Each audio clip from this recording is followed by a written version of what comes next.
जय हिंद बच्चों इस वीडियो में हम लोग class 7th NCERT math chapter 2 exercise 2.1 को हल करने वाले हैं। इससे पहले एक्सरसाइज 2.1 का एक वीडियो आ चुका है जिसमें हम लोगों ने 4 क्वेश्चन हल कर लिए थे। शेष जो क्वेश्चन बचे हुए हैं उनको अब हम लोग आगे हल करेंगे। चलिए देखते हैं क्वेश्चन नंबर 5।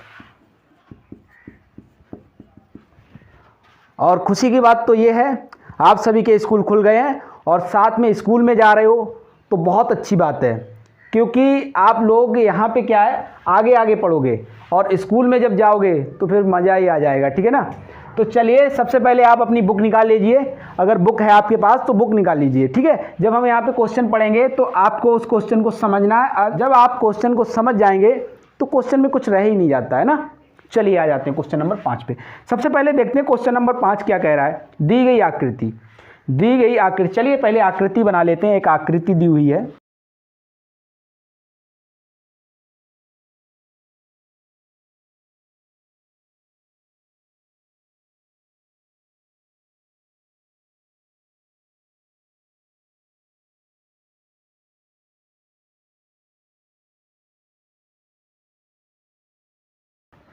तो कुछ इस प्रकार आकृति दी हुई है। तो एक त्रिभुज बन रहा है और एक आयत बन रहा है आपका, है ना। चलिए देखते हैं क्या बोल रहा है। आकृति 1 यानी त्रिभुज ए बी ई, आयत बी सी डी ई का परिमाप याद कीजिए। किसका परिमाप ज्यादा है। तो पूछा गया है इसका हमें परिमाप निकालना है और एक जो ऊपर आपका त्रिभुज दिया हुआ है उसका परिमाप निकालना है। और देखना क्या है, हमें त्रिभुज का परिमाप ज्यादा है या आयत का परिमाप ज्यादा है। चलिए सबसे पहले हम लोग निकालते हैं त्रिभुज का परिमाप। त्रिभुज का परिमाप, तो सबसे पहले त्रिभुज का परिमाप निकालेंगे और त्रिभुज का परिमाप निकालने के लिए हमें क्या करना पड़ेगा, भुजाओं का योग करना पड़ेगा। क्या करना पड़ेगा, भुजाओं का योग। भुजाओं का योग। और जिन लोगों ने पिछला वीडियो नहीं देखा है वो देख लें, क्योंकि उसका डिस्क्रिप्शन बॉक्स में लिंक दे दिया है। चलिए देखते हैं भुजाओं का योग। तो भुजाएं कौन कौन सी हैं, एक तो ये है, एक तो ये है और तीसरी ये है। चलिए सभी का योग कर लेते हैं। ए और बी हमारा कितना है 5/2 प्लस बी और ई कितना है 2 सही 3/4 प्लस ई और ए कितना हमारा 3 सही 3/5। तो इनको सबसे पहले हम लोग क्या करेंगे, जोड़ेंगे।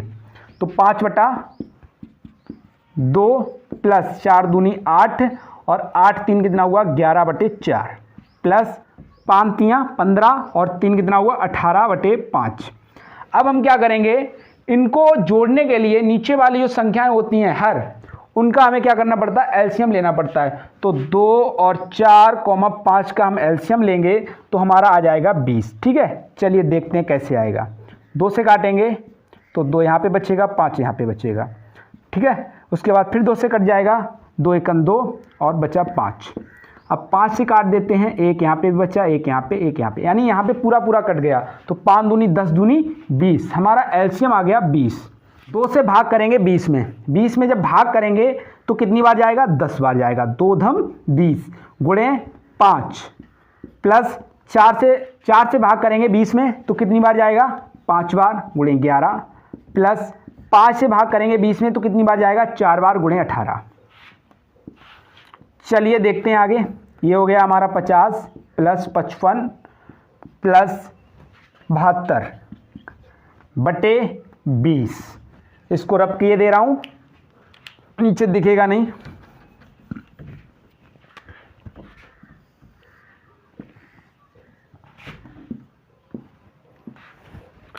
तो इनको हम सबको क्या करेंगे, ऐड कर लेंगे।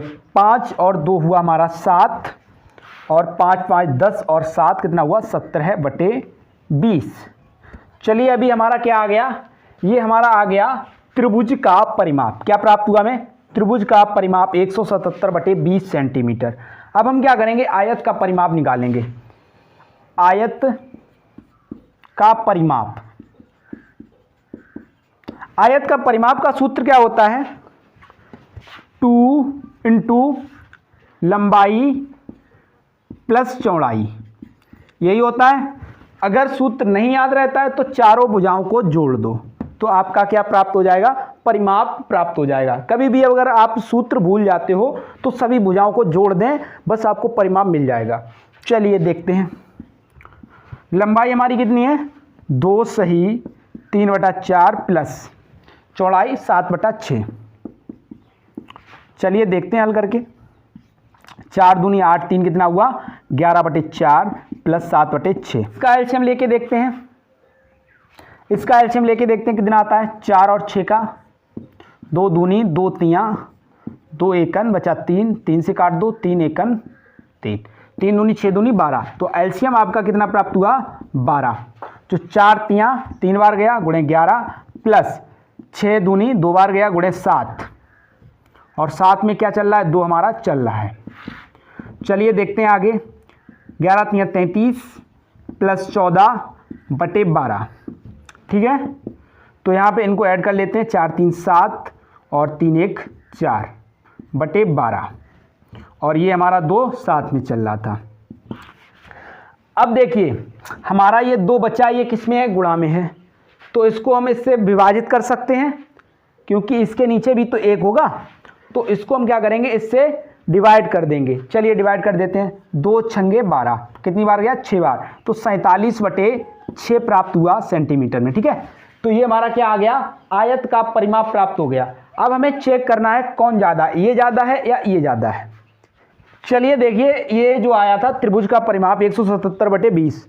अब हम क्या करेंगे, इसको ऐसा करते हैं, सही बटा में तोड़ लेते हैं, मिश्रित भिन्न में बना लेते हैं इसको। तो कितनी बार चला जाएगा, कितनी बार जा रहा है, 8 बार जा रहा है। 20 अट्ठे कितना हुआ 160, यहाँ पे कितना बचा 17/20। नहीं समझ में आया तो देखो ऐसे किया जाता है इसको, 177 भाग करेंगे किससे हम, 20 से। 20 अट्ठे कितना हुआ 160, 7 और 7 से 6 गया तो कितना बचा 17। 17 आपका ऊपर आ गया, 8 ये आगे आ गया, और 20 हमारा जहाँ पे था वहीं पे आ गया। इसी प्रकार इसको भी हम कर लेंगे 47/6 को। तो 6 सत्ते 42, कितना बचा ऊपर 5/6। अब देखिए यहाँ पे तुलना करते हैं इसकी और इसकी, इन दोनों की आपस में हम तुलना करेंगे। अब देखेंगे 8 ज़्यादा होता है या 7 ज़्यादा होता है। आप समझिए 8 ज़्यादा है या 7 ज़्यादा है, सीधी सी बात है 8 ज़्यादा है। तो हम कह सकते हैं ये किसका परिमाप था, त्रिभुज का। तो हम लिख देंगे त्रिभुज का परिमाप आयत के परिमाप से, आयत के परिमाप से अधिक है, ठीक है। तो आपका ये हल हो गया है, ठीक है। चलिए बढ़ते हैं अब नेक्स्ट क्वेश्चन की तरफ। चलिए देखते हैं क्वेश्चन नंबर 6। क्वेश्चन नंबर 6 आपका क्या कह रहा है, समझिए। सलील एक तस्वीर को किसी फ्रेम में जड़ना चाहता है। कौन, सलील, क्या नाम है, सलील। एक तस्वीर लेके आया है, वो किसी फ्रेम में लगाना चाहता है। तस्वीर 7 सही 3/5, तस्वीर जो है 7 सही 3/5 सेंटीमीटर चौड़ी है। उसके बाद आगे बोल रहा है चौखट में उचित रूप से जड़ने के लिए तस्वीर की चौड़ाई 7 सही 3/10 सेंटीमीटर से ज़्यादा नहीं हो सकती। मतलब किससे ज़्यादा नहीं हो सकती, 7 सही 3/10 से ज़्यादा नहीं हो सकती। फिर आगे बोला गया है तस्वीर की कितनी काट छाँट की जानी चाहिए। चलिए देखते हैं। तो तस्वीर की काट छाँट करने के लिए देखिए इससे ज़्यादा नहीं होनी चाहिए, और तस्वीर है कितनी, इतनी है। कितनी चौड़ी है, 7 सही 3/5 सेंटीमीटर चौड़ी है, और होनी किससे ज़्यादा नहीं चाहिए, 7 सही 3/10 सेंटीमीटर से अधिक चौड़ी नहीं होनी चाहिए। तो हम क्या करेंगे, ये चौड़ी होगी ज़्यादा, ये कम चौड़ी होगी, तो क्या करेंगे, इसमें से ये वाला माइनस कर देंगे, आंसर आ जाएगा ना। चलिए देखते हैं, 7 सही 3/5 माइनस 7 सही 3/10, तो 7 पन्ना 35 और 3 कितना हुआ 38/5 माइनस 70 और 3 कितना हुआ 73, 10 7 70, 10 सत्ते 70 और 3 73/10। एलसीएम ले लेते हैं। एलसीएम आपका आ जाएगा 10, 5 दूनी 10, 2 गुणे 38 माइनस 10 एकन 10, 1 गुणे 73। ठीक, अब आगे देखते हैं। 38 में 2 का गुणा कर देते हैं। 2 अट्ठे 16 की 6, यहाँ से लेक 3 दूनी 6 और 1 7 माइनस 73/10। इसको घटाएंगे तो कितना आ जाएगा 3/10 सेंटीमीटर। यानी कि तस्वीर की कितनी काट छाट की जानी चाहिए, 3/10 सेंटीमीटर काट देंगे तो क्या होगा, फ्रेम में अच्छे से जड़ जाएगी। ठीक, तो ये आपका क्वेश्चन हो चुका है। क्वेश्चन नंबर 6 भी आपका हो गया। अब चलते हैं क्वेश्चन नंबर 7 की तरफ। रितु ने एक सेब का 3/5 हिस्सा खा लिया। एक सेब था, उसका 3/5 हिस्सा खा लिया और शेष सेब उसके भाई सोमू ने खाया। इतना तो खा लिया उसकी बहन ने, 3/5 खा लिया रितु ने, और शेष जो रह गया वो भाग किसने खाया, उसके भाई ने। किसके भाई ने, रितु के भाई ने।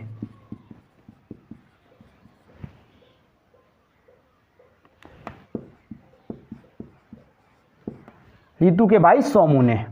ठीक, अच्छा आगे देखते हैं क्या पूछा क्या गया है। सेब का कितना भाग सोमू ने खाया और किसका हिस्सा ज़्यादा था। कोई एक सेब है आपके पास और उसका हिस्सा 3/5 हिस्सा खा लिया किसी ने, या आपने ही खा लिया, तो हमारे पास कितना सेब है, एक सेब है।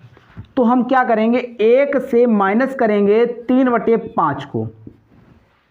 भाई एक ही सेब है हमारे पास और उसका कुछ हिस्सा खा लिया, मान लो 3/5 हिस्सा इसने खा लिया, अब कुछ बच गया सेब, है ना, कुछ बचा शेष, और वो किसने खाया, सोमू ने खाया। चलिए देखते हैं कितना सोमू ने खाया है। तो एलसीएम लेते हैं, 5 आएगा। तो यहाँ पे जब किसी के बटे में कुछ नहीं होता उसके बटे में 1 मान लेते हैं। 1 पंजे 5, 5 बार गया गुणा 1 माइनस 5 एकन 5, 1 गुणे 3, तो 5 एकन 5 और 1 तियाँ 3/5। तो यहाँ से कितना बचा, 5 से 3 गया 2, 2/5 हिस्सा किसने खाया, सोमू ने खाया। अब हमें पता करना है किसने ज़्यादा खाया। तो चलिए देखते हैं। रितु ने खाया 3/5 और सोमू ने खाया 2/5। यहाँ पे देखिए दोनों के हर समान हैं, जिसका अंश ज़्यादा होगा वही ज़्यादा होगा। तो अंश किसका ज़्यादा है, रितु का, तो रितु ने ज़्यादा खाया हिस्सा। रितु ने ज़्यादा सेब खाया। अब कितना ज़्यादा खाया वो देखते हैं। 3/5 से घटाएंगे क्या, 2/5। क्यों घटाएंगे, मान लो अभी आपके पास 20 रुपये हैं। कितने हैं, 20 रुपये हैं, और मेरे पास 10 रुपये हैं। आपसे पूछा जाए कि आपके पास मुझसे कितने अधिक रुपए हैं, तो आप क्या करोगे, 20 में से 10 घटाओगे ना, तभी तो पता पाओगे 10 अधिक हैं। तो वही प्रक्रिया यहाँ पे अपनाई गई है। तो 5 एलसीएम आया, तो 3 माइनस 2, तो कितना बचा, 1/5। 1/5 भाग कि जो रितु ने खाया है वो 1/5 हिस्सा ज़्यादा खाया। कितना ज़्यादा खाया, 1/5 हिस्सा ज़्यादा। ठीक है, तो आपका ये आंसर हो गया। चलिए क्वेश्चन नंबर 8 की तरफ बढ़ते हैं, और ये आपकी अभ्यास का लास्ट क्वेश्चन होगा। चलिए क्वेश्चन नंबर 8 देखते हैं। क्वेश्चन नंबर 8 आपका क्या कह रहा है, समझिए। माइकल ने एक तस्वीर में रंग भरने का कार्य 7/12 घंटे में समाप्त किया। ठीक है, माइकल ने एक तस्वीर में रंग भरने का कार्य 7/12 घंटे में समाप्त किया। वैभव ने उसी तस्वीर में रंग भरने का कार्य, किसने, वैभव ने उसी तस्वीर में रंग भरने का कार्य 3/4 घंटे में पूरा किया। कितने समय में, 3/4 घंटे में पूरा किया। अच्छा पूछा क्या गया है आगे, किसने ज़्यादा समय कार्य किया, यह समय कितना ज़्यादा है। चलिए देखते हैं। ये समय कितना है, 7/12 घंटे। ये किसका है, माइकल का। ठीक, चलिए अब देखते हैं किसने ज़्यादा समय लिया। तो 7/12 है एक है 3/4। ठीक है। तो अब हम क्या करेंगे, इन दोनों का एलसीएम लेंगे, इन दोनों का एलसीएम लेंगे 12 और 4 का। तो 12 और 4 का एलसीएम ले लेते हैं। 2 छंगे 2 दूनी, 2 तियाँ 2 इक्कन और 3 इक्कन, 3 दूनी 6 दूनी 12। कितना एलसीएम आया आपका 12। तो जो आपका 12 एलसीएम आया है, जो आपका 12 एलसीएम आया है, अब इसका हम क्या करेंगे, अब तो आपका एलसीएम कितना आ गया 12 आ गया। तो जो आपका हर है उससे हम क्या करेंगे, एलसीएम से भाग करेंगे। तो देखते हैं, ये देखिए आपका एलसीएम कितना है 12/12। तो 12 एकन 12 एक बार गया। तो अब हम क्या करेंगे, ऊपर और नीचे दोनों में क्या करेंगे, 1 का गुणा कर देंगे। ठीक, एक बार गया तो 1 का गुणा कर दिया। उसके बाद इसका कितना है 4 है, तो 4 का भाग करेंगे 12 में। चलिए 12 का कर लेते हैं। 4 तियाँ 12, कितनी बार गया 3 बार गया। तो 3/4 गुणे 3/3, तो 7 एकन 7/12 और ये आपको प्राप्त हुआ 9/12। अब दोनों का हर समान है तो अंश जिसका बड़ा होगा वही बड़ा होगा। तो 9/12 ये ज़्यादा बड़ा है, यानी इसका मतलब क्या हुआ, वैभव ने ज़्यादा समय लिया, काम को खत्म करने के लिए वैभव ने ज़्यादा समय लिया। अब देखते हैं कितना ज़्यादा लिया, ये भी पता करना है कितना समय ज़्यादा लिया। तो ज़्यादा समय के लिए हम क्या करेंगे, ज़्यादा समय लिया, इसने ज़्यादा समय लिया। एक चीज़ आप जानते हो, बड़ी संख्या से हम लोग सदैव छोटी संख्या घटाते हैं। चलिए देखते हैं घटा के। तो 3/4 से हम क्या करेंगे, 3/4 से माइनस कर देंगे 7/12। तो एलसीएम आएगा आपका 12, अभी हम लिख चुके हैं। तो 4 तियाँ 3/4 तियाँ 3 बार गया, गुणे 3 माइनस 12 एकन 12 गुणे 7, तो 9 माइनस 7/12। तो यहाँ पर आपका कितना आ गया 2/12, यानी 2 छंगे 12, यानी 1/6 आपका आंसर आ गया। कितना ज़्यादा समय लगा, 1/6 घंटे। अच्छा, ये तो हो गया हमारा यहाँ से। ठीक है, अगर आप यहीं से करना चाहो तो यहाँ से भी हो सकता है। देखिए कैसे, जब हर समान होते हैं तो ऊपर वाली अंश जो होता है उसको हम आपस में घटा देते हैं और बटे में हर कर देते हैं, वही आपका आंसर होता है। तो 9 ज़्यादा है आपका और 7 कम है, तो 9 से 7 जाएगा, कितना बचेगा 2 कितना है 12। ये आपका अंतर आ गया। इन दोनों को हमने क्या किया, माइनस कर दिया, इससे इसको माइनस कर दिया, ज़्यादा वाले से कम वाले को घटा दिया, तो आपका 2/12 प्राप्त हुआ। अब ये देखिए 2 से कट भी रहा है, 2 एकन 2, 2 छंगे 12, तो 1/6 आपका क्या प्राप्त हुआ, आंसर प्राप्त हुआ। ठीक है, यही आपका आंसर हो गया, यानी 1/6 घंटे अधिक समय लेगा ये। ठीक है, तो आज का क्लास यहीं पे समाप्त करते हैं, मिलते हैं नेक्स्ट वीडियो में। तब तक के लिए नमस्कार, जय हिंद।